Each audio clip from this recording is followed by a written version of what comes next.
Okay, so ready to tap into those elementary school memories? Ooh, no pop quizzes, I hope. No, nothing like that.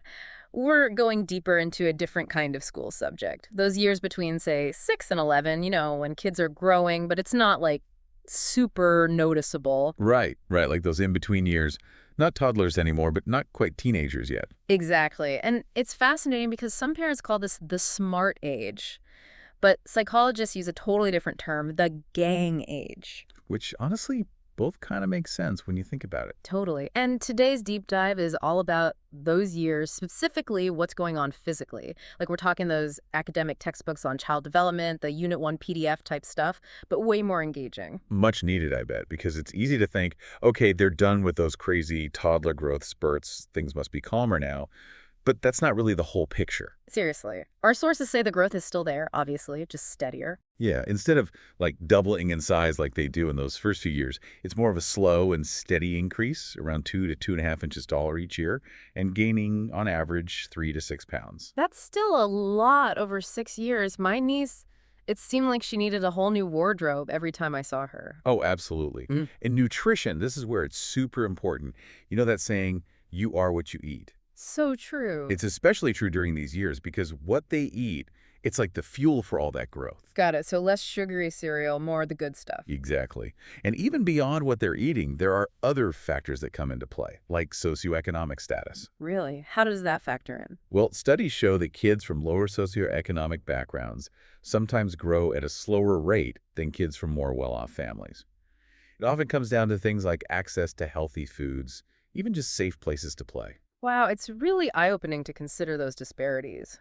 And on top of that, our sources even mention emotional well-being as a factor that can impact growth. It is kind of wild when you think about it, but chronic stress like, imagine family problems, bullying, things like that. Yeah. That kind of stress releases hormones, and some of those hormones can actually mess with growth hormone production. Wow, never would have guessed stress could have that kind of impact on a child's physical development. It really speaks to the importance of a nurturing environment. 100%. And speaking of growth, remember how, like, famously clumsy those toddlers are? Oh, yeah. Well, get ready for round two. Oh, seriously, they get clumsy again. Totally. They're getting the hang of their bodies, and then boom, growth spurt, longer limbs, their center of gravity changes. It's like they have to relearn everything. They're like a baby giraffe trying to figure out its legs, haha. Exactly. It's this whole awkward phase. But while that's happening, there are some incredible changes going on that we don't see, like what's going on with their teeth and bones. Yeah, those teeth, they go through quite a transformation, like out with the baby teeth and in with the adult ones. Well, most of them. Gotta love those wisdom teeth that show up fashionably late, right? Like a final act of dental drama. But it's more than just getting a new set of chompers, right? Our sources say it even affects their faces. It's true. As those adult teeth come in, the jawbone and the whole structure of their face actually change to accommodate them. It's Uh, pretty wild. no way. I never knew that. And since we're talking about things changing, what about their bones? Kids this age have so much energy. Are their bones like tougher than when they were Way toddlers? tougher. By this point, their bones are fully formed and getting denser through this process called ossification. Okay, so that's the science behind those playground daredevils. Exactly. Stronger bones mean more resilience, fewer fractures. And that's why things like running and jumping are so important at this age. It's literally strengthening their skeletons. So even just playing tag has these long-term benefits. That's amazing. It all connects back to what we were saying about how interconnected everything is. Yeah. And all of these changes, their height, weight, teeth, bones, they're all setting the stage for puberty. It really shows you how crucial these years are. Like they're not just growing, they're building the foundation for everything that comes next. Exactly. And it's easy to overlook these physical developments because their minds and social skills are developing so much at the same time. But these physical changes are important too. For sure. So, big picture, what are the most important things our listeners should take away about physical development at this age? First, even though the growth isn't as obvious, there are some pretty incredible transformations happening. Like we said, bone density, muscle coordination. These kids are building the foundation for a healthy, active life. Creating healthy habits early on. What else? The environment matters. What they eat, their emotional well-being, having safe places to be active, all of those things play a role in their development. It's about giving them the best possible chance to thrive.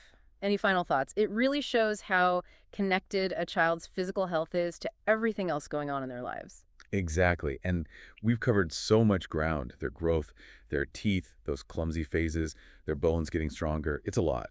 Right. And to think people call these the slow and steady years, there's so much happening that we don't even see. I know. And it's easy to get caught up in those other big changes. Like you said, they're entering their smart age, figuring out friendships, that whole gang age thing. Totally. Which, speaking of, brings us to something that's really interesting to think about. We've talked a lot about how kids are developing physically, but why does it matter? How does this connect to everything else? It's a great question. Like, think about motor skills. Mm, As kids get better at running and jumping and all that, it probably affects their confidence, their social skills, right. right? Absolutely. Being good at sports or even just keeping up with their friends, that can make a big difference in how they see themselves. Definitely. And it just goes to show that a child's development isn't separated into these neat little boxes. It's all connected. Their physical growth, their cognitive abilities, their social and emotional development, it all influences each other. And as adults, if we understand that, I think it helps us support the kids in our lives in a more holistic way. Exactly. It's like those little milestones, learning to jump rope, scoring a goal, even just navigating those growth spurts. Those are the building blocks for who they're going to become. I love that. Well said. And on that note, we've reached the end of our deep dive into the fascinating world of middle childhood. Hopefully, our listeners are walking away with a new understanding of this often overlooked stage of development. Absolutely. It's been great exploring this with you. Until next time.